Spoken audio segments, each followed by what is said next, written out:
Akin, susugal. Sugal niya. Exclusive school. Ah. Nandun sa ano eh, para mga bakulatan. Ah, okay. Magbubulo ng mga bahay sa kalalaki. Pwede mo. Sabi ng mga Kita mo na. mga dalaga ka. Pag araw mo, yung malaki ka pa na ikang bibigay ka, malaki po ka. Hindi, sana mga dalaga, hindi.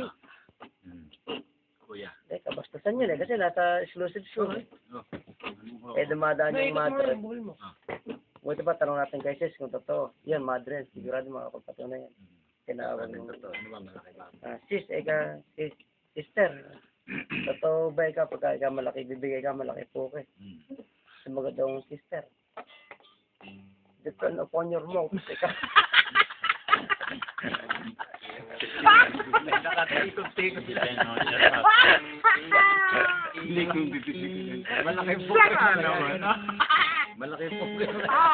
Ito naman sa akin.